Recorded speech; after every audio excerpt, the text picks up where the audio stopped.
Okay, no, nya, no. Nya Champions League final, no. Okay, the way you like okay. ပထမဆုံးအနေနဲ့အာဆင်နယ်ဘက်ကဘာတွေထူးခြားလဲဆိုတော့ဒီနေ့ထူးခြားချက်က right back မှာသူကတင်းပါမပါဘဲနဲ့เนาะ Mosquera ပါလာတယ်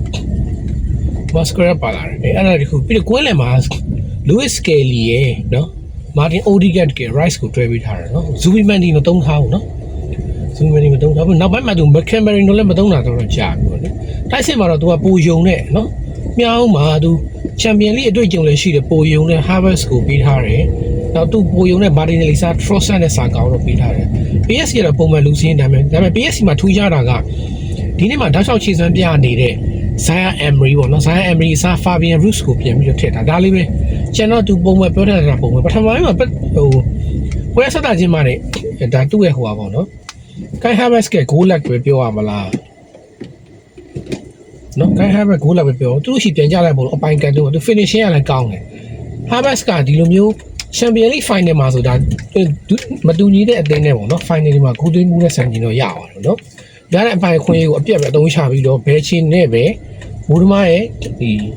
အပေါ်ထောက်ညာဘက်ပေါ်ထောက်တွင်းသွားတယ်အာဆင်နယ်ဥဆောင်ကိုရပါတယ် PSG ကလည်းမပြန်တိုက်တာပြဿနာအာဆင်နယ်ကဒီလိုမျိုးဂိုးရသွားပြီဆိုတော့သူတို့ခံစစ်ကတော့စော့မှာပါဒီအချိန်မှာကျွန်တော်တို့တွေ့ရတာအာဆင်နယ်ရဲ့ခံစစ်နဲ့ PSG တိုက်စစ်ကအားပြန်မှုပေါ့နော်အားပြန်ပထမတစ်ပိုင်းလုံးကတော့အာဆင်နယ်ကအနိုင်ရတယ်ပြောခဲ့ရပါပဲ PSG ဘာမှမလုပ်နိုင် PSG ဘောလုံးမဲ့ကန်ရပိုဘော position တွေများတယ်နော်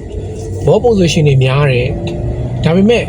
တိကျတဲ့ဂိုးပေါက်ချင်းချောင်းမှုမလုပ်နိုင်ဘူးနော်မလုပ်နိုင်ဒီဘက်ရရစီလည်းကောင်းကောင်းဖမ်းလိုက်တာမရှိဘူးပြီးတော့သူ့ရဲ့ဒီ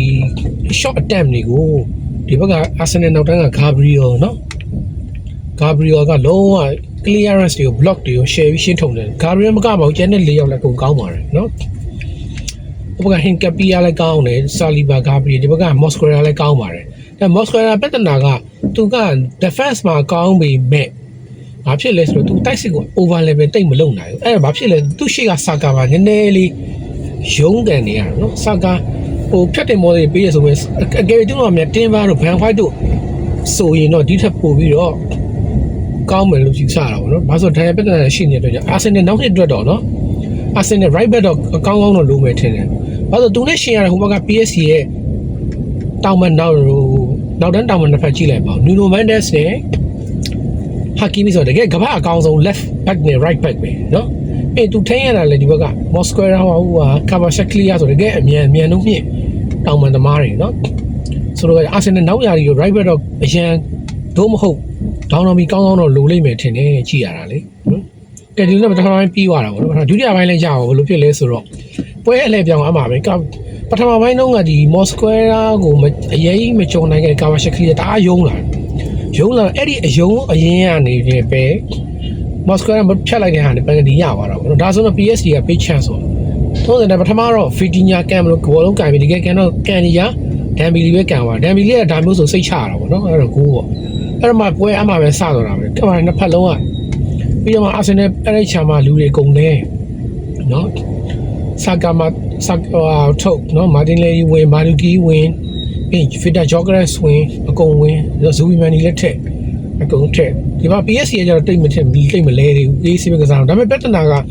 PSG ကစားသမားတွေဘာဖြစ်လဲဆိုတော့ပွဲရင်ကြားတာနဲ့အများ fitness တွေကျလာတယ် physical ဘိုင်းကနည်းနည်းလေးတိတာလာတယ်နောက်ပိုင်းမှာနောက်ပိုင်းတော့ Zaire Emery ကိုပြန်ပြီးတော့ထည့်လိုက်ရတာပေါ့နော်ထည့်လိုက်ဒီလိုနဲ့ပြီးတော့ရှေ့က Dembele လည်းအရင်အဆင်မပြေတော့ဘူးနော် physical အဲ့တော့ Gonzalo Ramos ကိုထည့်လိုက်တယ်ပြီးတော့ Barcola ထည့်လိုက်တယ်နော် Kvaratskhelia အဲ့မှာပြဿနာက PSG အဲ့ဒီ Barcola Gonzalo Ramos များဒီပထမ Kvaratskhelia Dembele လောက်လုံးဝအာမကိုအောင်ဒီကောင်လေးဝင်လိုက်တာနဲ့နေရတော့တိတ်အရင်မကုန်းနိုင်ဆိုတော့တိတော့တိတာပေါ့နော်အဲ့မှာ Barcola လွတ်သွားတဲ့တလုံးဆိုအဲ့ဒီနေရာမှာ Kvaratskhelia ရှိရင်ဝင်မှာပေါ့နော်ဝင်မှာပေါ့ဒီနေ့ပွဲပြီးကနေမှာဒီဂိုးပေါက်ချင်းချမှုအနေနဲ့ဗာတွေ့ရလဲဆိုတော့ Vitinha ရဲ့နော် area စီးထိတ်ကကန်တဲ့လုံးလေးနည်းလေးဝိုက်ဝင်သွားတယ်အဲ့ဒီကိုဝင်တော့2-1နဲ့ပြီးသွားမှာပေါ့နော်ဒါပေမဲ့အဲ့ကိုမဝင်သွားတော့ penalty ထိရောက်တာပေါ့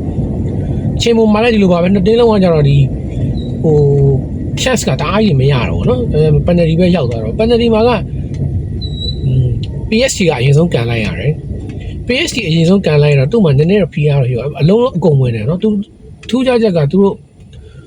ဒီဘက်ရဘယ်ဘက်ထောက်နော်အဲ့ဟိုပဲသူတို့တောက်လျှောက်ကန်တယ်အဲ့မှာနူနိုမန်နဲ့စလုံးတော့မဝင်ဘူးဒီဘက်ကလည်း exit ရဲ့အလုံးကလည်းတိုင်းညာဘက်ကကတ်ပြီးထွက်သွားတာပေါ့နော်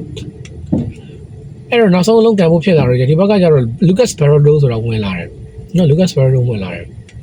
ဒီဝင်လာပြီးသူလည်းဝင်ရတော့ကန်ခဲ့တယ်အာဆင်နယ်နောက်ဆုံး Gabriel ကန်ဖို့အလှည့်ရောက်တယ် Gabriel ကပုံမှန်တော့ penalty ကန်နေကြတော့မဟုတ်ဘူးအဲ့ဒီအချိန်မှာ Zui Mandi တို့ Marduki တို့ရှိသေးတယ်သူတို့ဟိုပြန်ကြားရတဲ့တင်ရတော့ तू ကကိုယ်တိုင်ကကစားသမားကိုယ်တိုင်ကကန်ဂျယ်ရိုကတ်စ်လို့အာဒီဒါလည်းပေးခံလိုက်တာပေါ့နော်အဲ့ဒီအလုံးကဝင်သွားရင်တော့စက္ကန့်ပဲ penalty ကသို့တော့မဝင်သွားရင် PSG ကပြီးသွားပြီနော်အဲ့တော့ထိုးစံတိုင်း Gabriel အလဲတော့ကန်တယ်တို့အလဲကန်တာကကြတော့အပေါ်နဲ့ထောင်သွားတဲ့အတွက်ကြောင့်အဲ့မှာ PSG ချန်ပီယံဖြစ်သွားတာပေါ့နော်တပွဲလုံးချုပ်ကြည့်ရင်တော့ PSG ကတော့တိုက်စစ်ဖွင့်တယ်အာဆင်နယ်ကလည်းဒီခံစင်းနဲ့ဆော့တယ်ပေါ့နော်ဆိုတော့ခြေရတော့လည်းကောင်းပါတယ်နှစ်တင်းလုံးကသူ့ပုံစံပြီးတော့ကောင်းပါတယ်သို့တော့ကန်နဲ့နော်ဒီရဲ့ဒီ penalty မှာဒီ finishing တည်ငြိမ်မှုတွေပေါင်းစပ်ပြီး PSG တော့နိုင်သွားတာပေါ့အာဆင်နယ်နေကတော့ဟိုတခါဘာစီလိုနာကိုရှုံးမိတဲ့ချန်ပီယံလိဒီခောက်တော့ရပြီလို့ထင်လိုက်ပေမဲ့အာဆင်နယ်လည်းလက်တော့မလုပ်ပြနိုင်ဖြစ်သွားပါဘူးဒါပေမဲ့နောက်နေ့လောက်ဆိုတော့အဆင်ပြေပါပါဒါအရှင်ကရနေပါပြီချန်ပီယံလိမှာအခုရှိတာပေါ့ဒါဆိုအခုလိုမျိုးရီယက်ဘာကာငြိမ်နေတဲ့ era မှာ PSG နဲ့တောက်လျှောက်ပြီးတော့နော်တောက်လျှောက်ပြီးတော့ချန်ပီယံလိကိုနှစ်နှစ်ဆက်တိုက်ယူသွားနိုင်ပါတယ်ဒီချိန်မှာဒီပွဲကိုချိနေတဲ့ကီလင်အဘာဘေဆိုတော့ဘယ်လိုခံစားနေမလဲမသိဘူးခင်ဗျာချန်ပီယံလိလိုရင်လုံးဆိုပြီး PSG ကနေရီယက်ကိုပြောင်းသွားတယ်နော်သူရီယက်လည်းပြောင်းပြီးရီယက်လည်းတိုင်းနေပတ်ပြီးသူ PSG ကပဲတစ်လုံးနဲ့ရနေတယ်ပေါ့လေဘာဖြစ် PSG ကဒီလိုပုံစံဖြစ်အောင်ပုံပေါ်ပေးခဲ့တဲ့နီးပြ Luis Enrique ကတော့တော်တော်လေးကိုချီးကျူးရမယ့်ထဲမှာပါပါတယ်တကယ် great နီးပြတွေထဲမှာတယောက်ပါဝင်ဖြစ်ပါတယ်အာဆင်နယ်နဲ့တော့ဘာဖြစ်သူတို့ဒီဟာဒီမှာ Premier League Champion ရခဲ့တာလည်းအဲ့ဒါနဲ့ပဲသူတို့ဖြည့်သွင်းရမှာဖြစ်ပါတယ်เนาะနောက်ရာဒီမှာလည်းဒီအာဆင်နယ်ဒီလူခင်းချင်းနဲ့ဆိုရင်တော့ Champion League ကိုလည်းထပ်ပြီးတော့စိန်ခေါ်နိုင်အောင်ပါ Premier League စိန်ခေါ်နိုင်အောင်ပါခုနကရှိုးရှိကကျွန်တော်ထောက်ပြခဲ့လို့ပဲဟို wing back လေးပေါ့เนาะ wing back လေးနည်းနည်းဖြည့်မယ်